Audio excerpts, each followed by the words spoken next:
Assalamualaikum warahmatullahi wabarakatuh.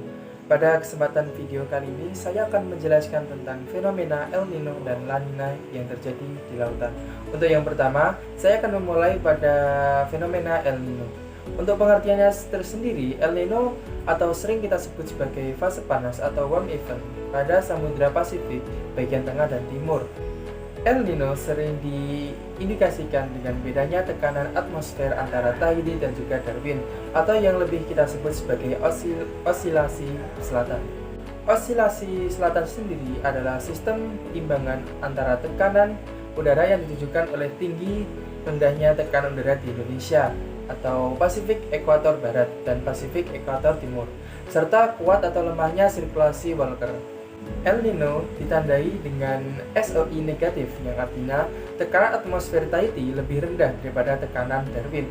Apabila terjadi El Nino, maka indeks osilasi selatan akan berada pada nilai minus dalam jangka waktu minimal 3 bulan. Untuk proses terjadinya dari El Nino sendiri, yang pertama adalah perairan Pasifik bagian tengah dan timur akan mengalami pemanasan suhu dikarenakan adanya peningkatan suhu yang berada di perairan Pasifik bagian timur dan tengah.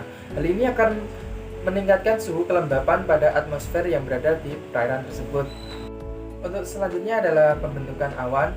Setelah terjadinya pemanasan suhu di perairan Pasifik bagian timur dan juga tengah, dan selain itu juga menimbulkan kelembapan atmosfer di atasnya, maka peristiwa tersebut akan mendorong pembentukan awan dan akan meningkatkan curah hujan yang berada di kawasan tersebut. Terus selanjutnya ada terhambatnya pertumbuhan awan. Setelah proses pembentukan awan yang diletakkan di atas, maka di bagian barat Samudra Pasifik akan mengalami tekanan udara yang akan meningkat. Hal ini akan menyebabkan terhambatnya pertumbuhan di awan di atas lautan bagian timur Indonesia. Hal ini akan mengakibatkan beberapa wilayah di Indonesia akan mengalami penurunan curah hujan yang dikatakan jauh dari normalnya. Untuk selanjutnya adalah La Nina. La Nina sendiri adalah fenomena yang berkebalikan dengan El Nino. Ketika La Nina terjadi, maka suhu di laut atau di Samudra Pasifik bagian tengah akan mengalami pendinginan di bawah kondisi normalnya. Pendinginan suhu ini mengurangi potensi pertumbuhan awan pada Samudra Pasifik dan meningkatnya curah hujan di daerah wilayah Indonesia secara umum. Fenomena ini menyebabkan curah hujan di beberapa wilayah Indonesia akan meningkat, bahkan sangat berpotensi untuk terjadinya banjir. Peningkatan curah hujan ini juga sangat tergantung pada intensitas La Nina itu sendiri. Namun karena adanya posisi geografis Indonesia yang dikenal sebagai benua maritim, maka tidak seluruh wilayah Indonesia akan dipengaruhi oleh La Nina itu sendiri. Dampak La Nina secara global, yang pertama, angin pusat timuran akan menguat. Selanjutnya ada sirkulasi monsun yang juga akan menguat juga.